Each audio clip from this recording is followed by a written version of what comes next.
Welcome to the MetaGame with Oni Black Mage. On today's Digital Hindsight, I'm reviewing Deus Ex Human Revolution, having just beaten it. Right off the bat, let me say you have the freedom to play this however you want, but there are a few choke points that will make your life easier if you play a certain way, which I'll cover in a bit. First, let me say a few things about the world. Explore everything. You get XP every time you hack, every time you enter a vent, in every closet or hidden passageway you step foot in. And as a perk, there's always free stuff and story exposition. XP is what basically lends yourself towards getting more praxis points. That's it. That's the only reason you collect XP. And you're going to want a lot of it, because as you see, it takes a lot of XP to reach an X praxis point. And praxis kits are finite in this world. Speaking of which, shops don't replenish their stock until you leave a city. Same thing for limb clinics. So with that in mind, save your money and really only buy weapon upgrades, viruses, and praxis kits. Speaking of those praxis points, how you play will determine how you spend them. But no matter how you play, there are a few augments that will make your life easier. The first is Smart Vision, which lets you see through walls and cloaked enemies, which starting past the first boss you will see more and more of, including the second boss. Hacking Stealth is instantly redeeming, and really the only hacking augment worth its salt. The Icarus landing system and leg augment to make you jump higher allow greater options with exploration and level traversal.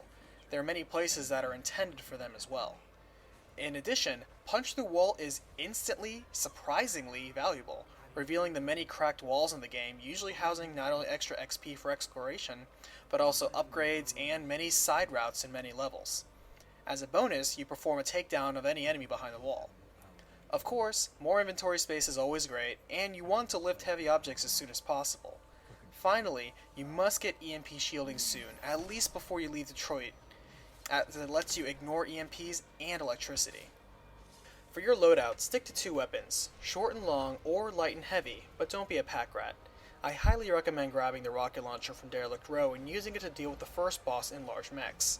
After returning to Detroit during the riots, feel free to dump it, because soon you're going to gain access to the much better laser rifle and grenade launcher if you have the pre-order bonus.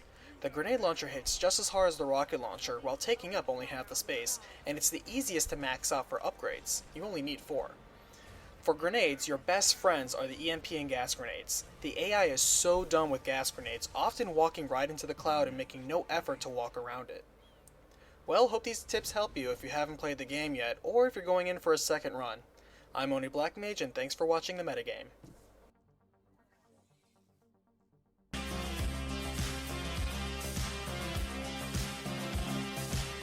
We can dance if we want to. We can leave your friends behind.